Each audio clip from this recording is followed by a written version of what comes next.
बैठक 22 तारीख को लखनऊ में महापंचायत और 29 तारीख को संसद कूच का किया ऐलान।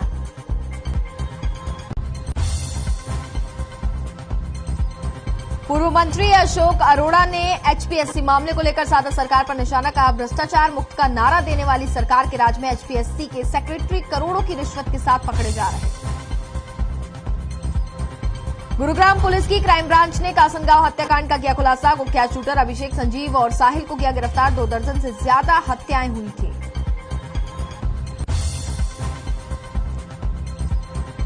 पलवल के आलापुर गांव में हुआ खूनी संघर्ष। 2 पक्षों के बीच हुए झगड़े में जमकर चले लाठी डंडे और कुल्हाड़ी। झगड़े में कई लोग बुरी तरह घायल, सभी अस्पताल में भर्ती। सिरसा की अनाज मंडी में खाद के लिए लाइनों में लगे किसान, प्रशासन और खाद विक्रेताओं पर लगाए मनमानी के आरोप। कहा मर्जी से किसानों को खाद दे रहे हैं खाद विक्रेता। और करनाल में एयर क्वालिटी इंडेक्स सबसे निचले स्तर पर। हवा में घुलते जहर पर प्रदूषण कंट्रोल बोर्ड हुआ सख्त। 21 नवंबर तक लगाई शहर में होने वाले कंस्ट्रक्शन पर रोक।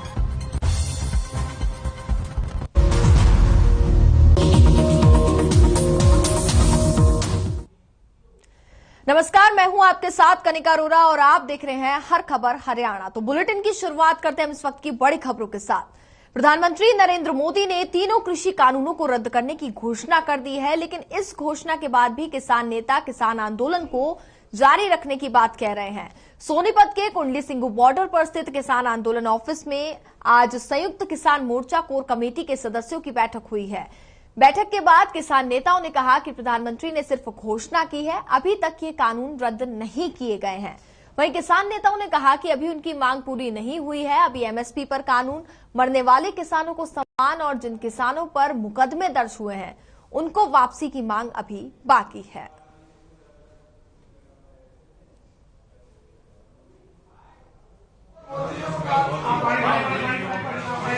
कोऑर्डिनेशन कमेटी की बैठक हुई है, जो बड़ी बैठक है जिसमें तमाम संगठनों के रिप्रेजेंटेटिव आएंगे, वो कल होगी। सारे पक्के फैसले कल उस मीटिंग में डिस्कशन होने के बाद अनाउंस किए जाएंगे।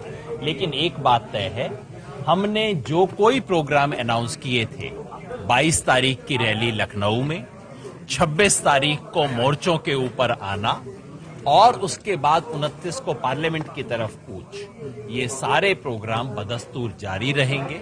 इसमें कोई बदलाव नहीं है। और आपके माध्यम से हम सभी किसानों और किसान हितैषियों से अपील करना चाहते हैं कि और ज्यादा पुरजोश से हम इस सब के अंदर हिस्सा लें और इन्हें और ज्यादा सफल बनाएं। सर, प्रधानमंत्री ने कहा किसान पीएम के तीनों कृषि कानूनों को वापस लेने के ऐलान के बाद किसान धरने से पीछे हटने को तैयार नहीं है। किसान नेताओं ने पीएम के कदम को सराहा भी है, लेकिन किसानों का ये भी कहना है कि जब तक एमएसपी की गारंटी और आंदोलन के दौरान जान गंवाने वाले किसानों को शहीद का दर्जा और परिवार को आर्थिक मदद नहीं दी जाती, तब तक उनका प्रदर्शन जारी रहेगा।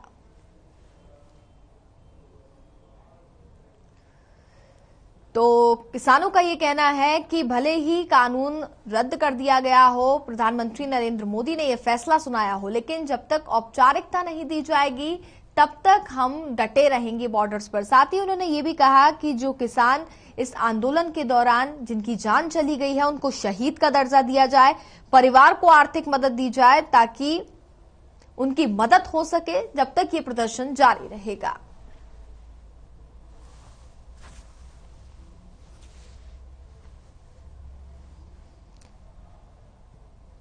साथ ही एमएसपी पर गारंटी कानून बनाने की भी बात कही गई है। तो किसान पीछे हटने को अभी भी तैयार नहीं है। चरखी दादरी से हम ये तस्वीरें आपको दिखा रहे हैं। किसान बॉर्डर्स पर डटे हुए हैं। उनका ये कहना है जब तक संसद में ये बिल रद्द नहीं किए जाते हैं तब तक घर वापसी नहीं होगी। साथ ही जिस किसानों ने इस आंदोलन के दौरान अपनी जान गंवा दी है उनको शहीद का दर्जा दिया जाए। इसके अलावा एमएसपी पर गारंटी कानून बनाया जाए। और इसके अलावा अगर हम बात करें तो कई मुद्दे हैं जिसको लेकर के किसान चाहते हैं कि सरकार उनसे बातचीत करे। जब तक बातचीत नहीं होगी, उन्होंने कहा, तब तक हम वापसी नहीं करेंगे।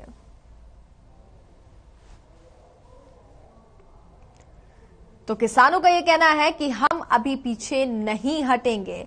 साथ ही एक बड़ा ऐलान भी उन्होंने कर दिया है। जैसा कि आपको जानकारी मैं दे दूं, 22 तारीख को लखनऊ में महापंचायत होगी। उसके बाद अगर हम बात करें 29 नवंबर को संसद कूच का ऐलान भी किसानों की ओर से कर दिया गया है। तो जो रणनीति है वो बनठन के तैयार हो चुकी है। सिरसा के कांग्रेस भवन में कांग्रेस विधायक शिशपाल कहरवारा ने प्रेस कॉन्फ्रेंस की। शिशपाल ने कृषि कानूनों की वापसी के ऐलान को लेकर के कहा कि पीएम पर किसानों को विश्वास नहीं रहा। उन्होंने ये भी कहा कि कृषि कानून वापस लेने के ऐलान के बावजूद भी किसानों का मोर्चा पर डटे रहने का फैसला ये साबित करता है कि उन्हें आश्वासन पर भरोसा नहीं है। शिशपाल ने कहा कि 1 साल तक किसानों ने कृषि कानूनों के खिलाफ लड़ाई लड़ी है। इसी का नतीजा है कि सरकार झुकने पर मजबूर हुई और राष्ट्र के नाम संबोधन में पीएम ने न सिर्फ कृषि कानूनों को वापस लेने की बात कही बल्कि सार्वजनिक तौर पर माफी भी मांगी।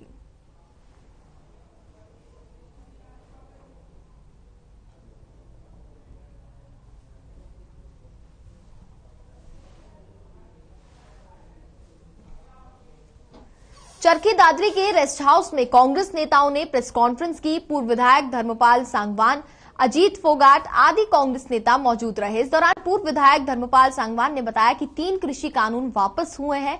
ये किसानों के संघर्ष की जीत है। राहुल गांधी ने भी विपक्ष के नेताओं को इकट्ठा कर किसान आंदोलन में अपना योगदान दिया है और किसान आंदोलन में कांग्रेस पार्टी ने भी बढ़ चढ़ करके अपना योगदान दिया है।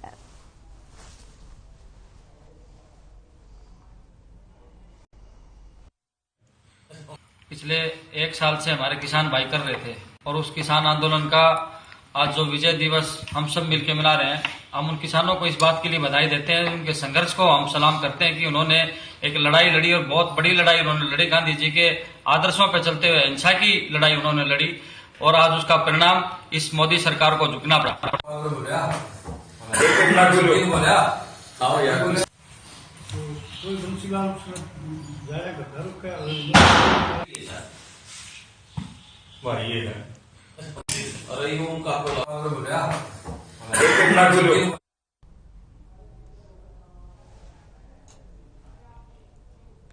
भिवानी में कांग्रेस कार्यकर्ताओं ने शहर में किसान आंदोलन में शहीद हुए किसानों की आत्मा की शांति के लिए कैंडल मार्च निकाला।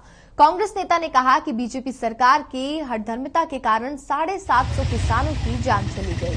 अगर प्रधानमंत्री शुरुआती दौर में ही किसानों की मांग मान लेते तो किसानों को अपनी जान से हाथ नहीं धोना पड़ता।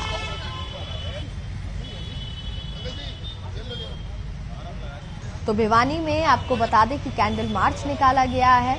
किसान आंदोलन के दौरान जिन किसानों ने अपनी जान गंवा दी है उनके लिए ये कैंडल मार्च आज निकाला गया। साथ ही उन्होंने ये भी कहा कि प्रधानमंत्री नरेंद्र मोदी अगर पहले ही ये फैसला ले लेते तो इतने किसानों की आज जान नहीं जाती।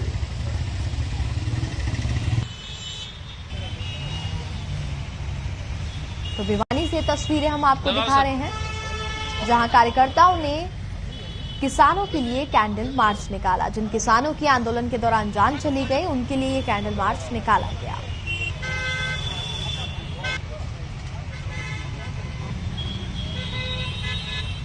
बहुत ही लंबे संघर्ष के बाद किसानों की जीत हुई है, लेकिन इस संघर्ष और इस आंदोलन में 750 किसानों वीर गति को प्राप्त हुए हैं। बहुत भारी हानि हुई है, इतनी शहादत देनी पड़ी है। एक जिद्दी शासक ने अपनी जिद की वजह से इस संघर्ष को लंबा खींचा है। आज हमने उन जो आत्माएं भगवान के पास चली गई हैं उनकी शांति के लिए ये कैंडल मार्च निकाला है।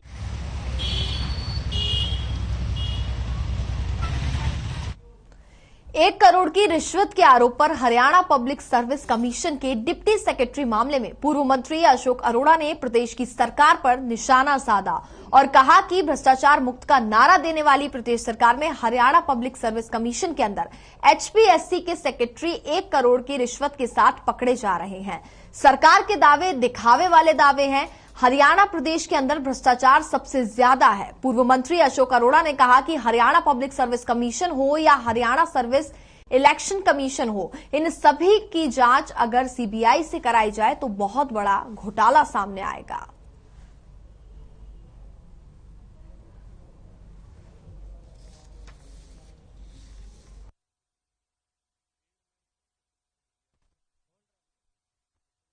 तो एक दिखावा है सरकार का। किस प्रकार से हरियाणा सर्विस कमीशन के चेयरमैन तक को सस्पेंड किया गया था भ्रष्टाचार के आरोप लगा के, और फिर उसको वहीं लगा दिया गया था। और नकल करते हुए पेपर में कितने ही लोग पकड़े जा रहे हैं, कितना आगे से आगे रैकेट चलता जा रहा है, कितने घोटाले हुए। और इससे ज्यादा शर्मनाक बात क्या है कि हरियाणा पब्लिक सर्विस कमीशन का जो सेक्रेटरी है वो 1 करोड़ रुपए की लेता हुआ पकड़ा गया। ये सरकार के जो दावे हैं सिर्फ दिखावे के दावे हैं। हरियाणा प्रदेश के अंदर भ्रष्टाचार देश में। खबरों में आगे बढ़ते हैं। रतिया में किसानों ने बैठक ली है और बैठक में दिल्ली कूच को लेकर के रणनीति तैयार की गई है। किसानों ने फैसला किया है कि 25 नवंबर को दिल्ली के टिकरी बॉर्डर के लिए लाल लश्कर के साथ रतिया से रवाना होंगे। पगड़ी संभाल जट्टा किसान संगठन के बैनर तले सैकड़ों की संख्या में वाहन लेकर के टिकरी बॉर्डर के लिए रवाना होंगे। किसान आंदोलन 25 नवंबर को बताया जा रहा है कि ये किसान मार्च अब निकालेंगे। इसको लेकर के प्रदर्शन किया जाएगा, जिसको लेकर के अब रणनीति तैयार की गई है।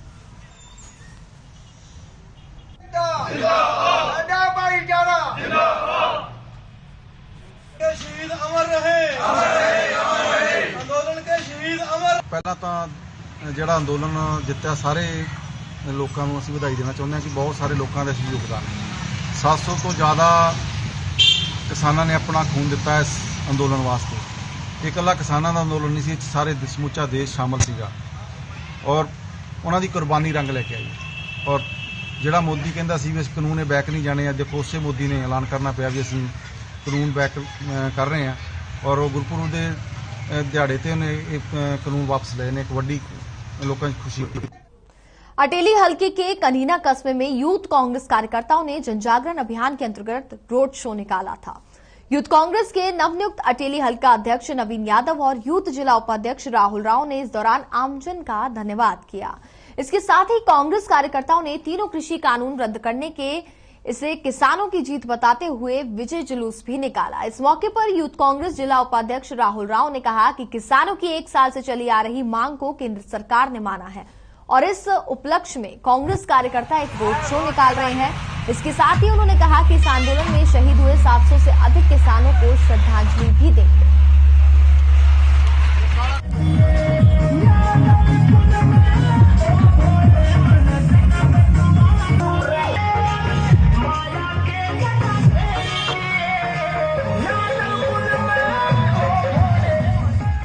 अगली खबर का रुख करते हैं। पलवल के अहलापुर गांव में 2 पक्षों के बीच किसी बात को लेकर के आपस में झगड़ा हो गया।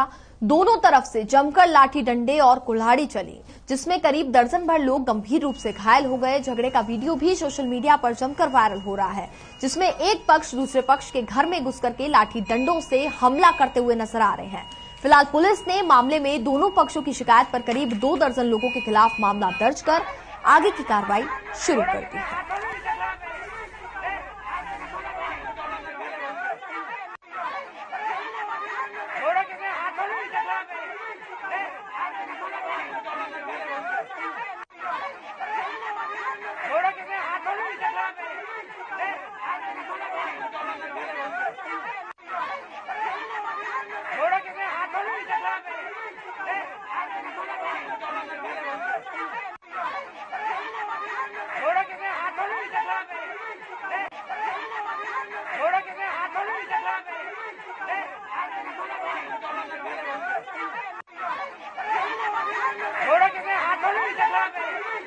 ये आलापुर गांव में 12 तारीख की बात है, वहां झगड़ा हुआ था। 2 पक्ष थे, तो दोनों पक्षों के चोटें आई थी और दोनों पक्ष की तरफ से हमने मुकदमा दर्ज कर दिया। जो ब्राह्मणों की तरफ से मुकदमा है उसके अंदर हमने 2 आदमी गिरफ्तार कर लिए हैं और जो दलित पक्ष से है उसमें अभी से कोई गिरफ्तारी। करनाल में प्रदूषण की समस्या लगातार बनी हुई है। हवा में घुले स्मॉग और धुएं ने लोगों का जीना दुश्वार कर दिया है। कभी पराली तो कभी कंस्ट्रक्शन की वजह से फैलता है प्रदूषण। लोगों को सांस लेने में परेशानी हो रही है। एक तरफ जहां करनाल में कृषि विभाग पराली जलाने वाले किसानों पर जुर्माना लगा रहा है, तो वहीं किसानों के खिलाफ मामले दर्ज कर रहा है, तो वहीं दूसरी तरफ प्रदूषण कंट्रोल बोर्ड की तरफ से भी कड़े कदम उठाए जा रहे हैं ताकि शहर में प्रदूषण के स्तर को कम किया जा सके।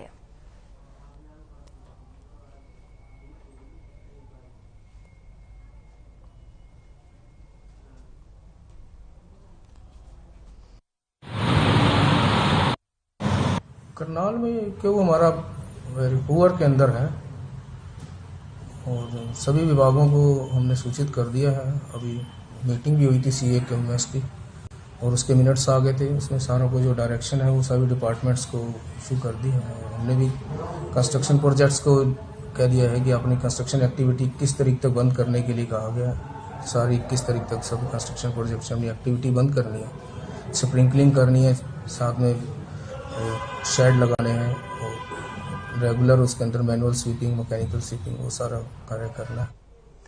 करनाल में नेशनल हाईवे पर हादसा हो गया। हादसे में परिवार बाल बाल बच गया। दरअसल एक परिवार वीकेंड मनाने के लिए दिल्ली से कसौली जा रहा था। परिवार में पति, पत्नी और 2 बच्चे थे, लेकिन करन लेक के पास 2 गाड़ियों और एक ट्रक में जोरदार टक्कर हुई थी। फिलहाल लेकिन बता दें कि लोग बाल बाल बच गए इस हादसे के दौरान।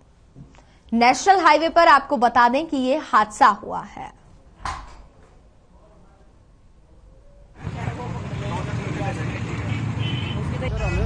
जैसी खबर मिली है कि रोड जाम है, हम आते हैं यहाँ पर एक्सीडेंट हुआ कार का और ट्रक का। कार जो है ये दिल्ली से चंडीगढ़ की तरफ जा रही है और ट्रक भी। इन्होंने इमरजेंसी ब्रेक मारी, किसी भी कारणवश ब्रेक मारनी पड़ती है, जिसके कारण ट्रक बेकाबू हो गए, पीछे से कार में लगे। सिरसा में धान की बम्पर आवक हुई है, जिससे मंडी में धान की ढेरियां लगी हुई हैं। हालांकि धान की उठान का कार्य धीमा होने की वजह से व्यापारी और किसानों को काफी परेशानियों का सामना करना पड़ रहा है। वहीं जिला प्रशासन और मार्केट कमेटी जल्द ही मंडी में धान के उठान की व्यवस्था करने का दावा भी कर रहा है। आपको बता दें कि जिले में अब तक 12 लाख क्विंटल धान की आवक हो चुकी है और इस सीजन में करीब 27 लाख क्विंटल धान की आवक होने की भी उम्मीद है।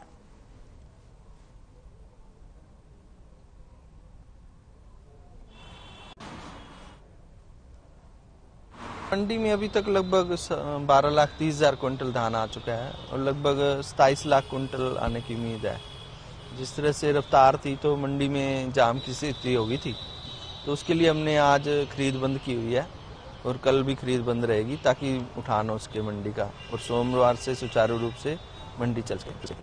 सिरसा जिले में किसान हरियाणा सरकार से खफा दिखाई दे रही है, क्योंकि खाद की किल्लत दूर होने का नाम नहीं ले रही है।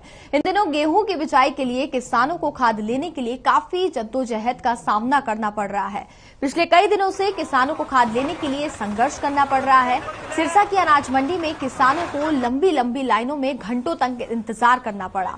किसानों का आरोप है कि वो सुबह से ही मंडी में खाद लेने के लिए इंतजार करते हैं, लेकिन खाद विक्रेता और सिरसा प्रशासन खाद देने के लिए अपनी मनमानी कर रहा है। किसानों का कहना है कि खाद विक्रेताओं द्वारा उनको मांगी हुई खाद नहीं दे रहे हैं, बल्कि उससे हल्की खाद उनको दी जा रही है, जिससे उनकी गेहूं की बिजाई प्रभावित होती है।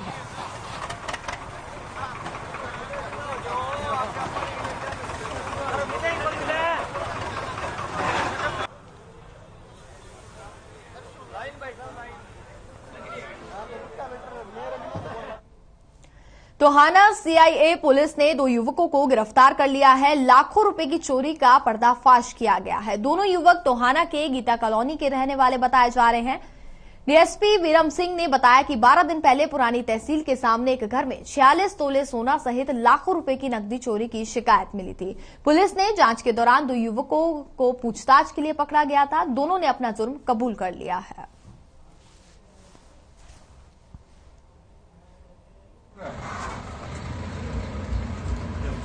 7-8 नवंबर 2021 की रात को जब परिवादी राकेश कुमार का परिवार शहर से बाहर गया हुआ था, तो रात के समय उसके घर का ताला तोड़कर उसके घर से जेवरात, सोना, चांदी व नकदी जो है वो चुराई गई थी। जिस संबंध में आज हमारी सीआईए टोहाना की टीम रोहतास कुमार एएसआई के नेतृत्व में अपनी रूटीन चेकिंग पे चंडीगढ़ रोड पे मौजूद थी, तो इनको मुखबरी के आधार पर जो है 2 लड़कों को अरेस्ट किया गया है, जिनमें आकाश और दूसरा रवि कुमार है, जो राजनगर टोहाना के रहने वाले हैं।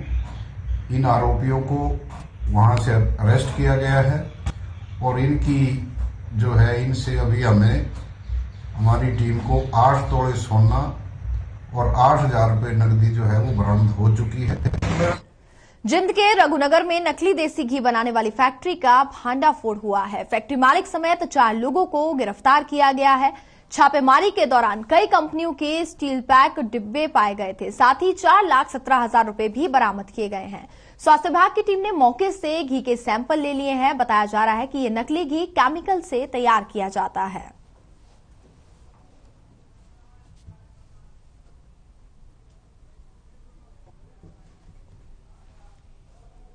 पैरालंपिक गेम्स में भारत की तरफ से सिल्वर और ब्रॉन्ज मेडल लाने वाले सिंगराज और गोल्ड मेडल लाने वाले मनीष नरवाल को भारतीय जीवन बीमा निगम ने सम्मानित किया, जिसमें उन्होंने गोल्ड मेडल के लिए 1 करोड़ की राशि, सिल्वर के लिए 50 लाख और ब्रॉन्ज मेडल के लिए 25 लाख की राशि निर्धारित की। इस मौके पर निगम की सारी टीम मौजूद रही।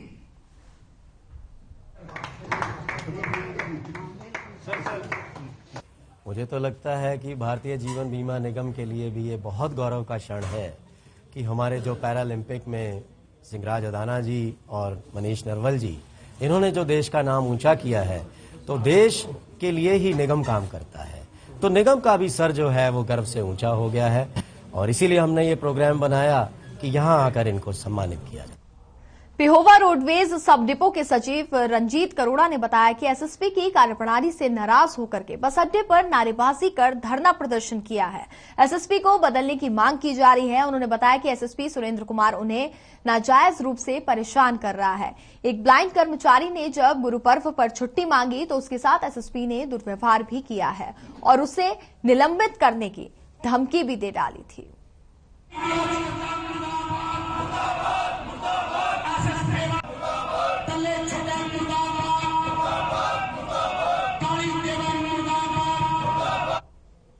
सिरसा की कॉलोनी में निर्माण कार्यों से लोगों को हो रही समस्या का जायजा लेने के लिए एसडीएम ने दौरा किया। इन दिनों करोड़ों रुपए की लागत से निर्माण कार्य जारी है। शहर में कई गलियों का निर्माण कार्य चल रहा है। लोगों की शिकायत आ रही थी कि ठेकेदार ने गली खोद कर रख दी है और निर्माण कार्य नहीं चल रहा।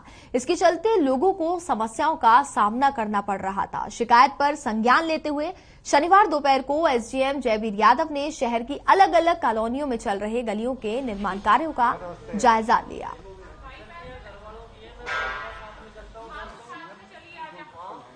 कई जो लोग हैं गलीवासी आए थे मेरे पास, तो उनको मैंने जो एमई हैं उनको निर्देश दिए हैं कि भी जल्द से जल्द कार्य शुरू किया जाए और मैं आज स्वयं यहाँ मौका निरीक्षण करने आया हूँ। तो काम चल रहा है और आगे भी इनको यही डायरेक्शन रहेंगे कि जितना जल्दी काम स्टार्ट करें वो करेंगे। अगर ऐसी शिकायतें मेरे संज्ञान में आती हैं तो मैं तुरंत जो मेरे एमई हैं या हमारे एक्शन है उनको डायरेक्शन देंगे कि तुरंत काम स्टार्ट किया जाए। तो इस तरह कोई ठेकेदार अगर गलती करता है, ऐसा कोई गलती, हाँ, उसके अगेंस्ट से फिर हम कार्रवाई करेंगे।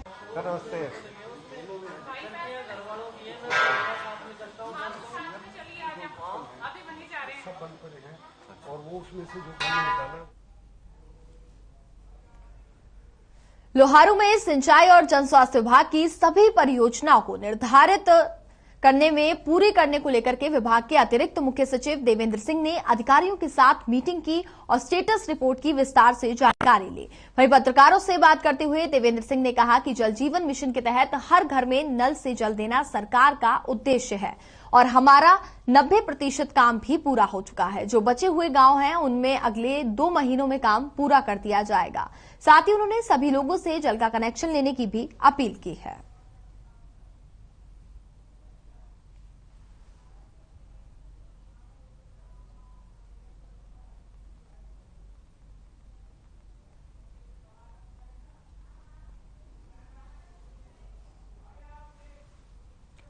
बावल के बिदावास गांव से घरेलू कला के चलते महिला का फांसी लगाकर के आत्महत्या करने का मामला सामने आया। 50 वर्षीय शर्मिला ने प्लॉट में लगी टीन शेड के नीचे फंदा लगाकर के अपनी जीवन लीला समाप्त कर ली। जानकारी के मुताबिक आपको बता दें कि महिला का पति रणवीर सिंह के साथ घरेलू विवाद चल रहा था, जिसके चलते महिला ने ये कदम उठाया। 8 दिन हुआ महिला ने फांसी खा ली, जो इस सूचना पर मौका पर पहुंच करके पुलिस ने कार्रवाई की है, जिस संबंध में प्राथमिकी दर्ज की गई है और अभी पोस्टमार्टम कराया जा रहा है। पोस्टमार्टम के बाद स्थिति स्पष्ट हो जाएगी कि महिला ने किस कारण अपनी हासिल आगे। भारत सरकार के स्वच्छता सर्वेक्षण 2021 में देश में हरियाणा को दूसरा स्थान मिला है।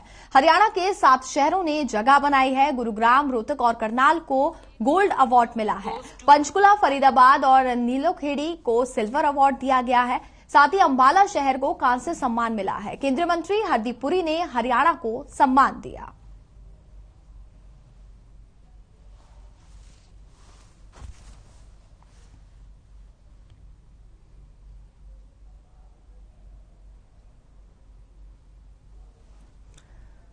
बता दें कि स्वच्छता सर्वेक्षण 2021 में हरियाणा को दूसरा स्थान मिला है। हरियाणा का स्कोर 1745 रहा। प्रदेश के 7 शहरों ने स्वच्छता सर्वेक्षण 2021 में जगह बनाई है।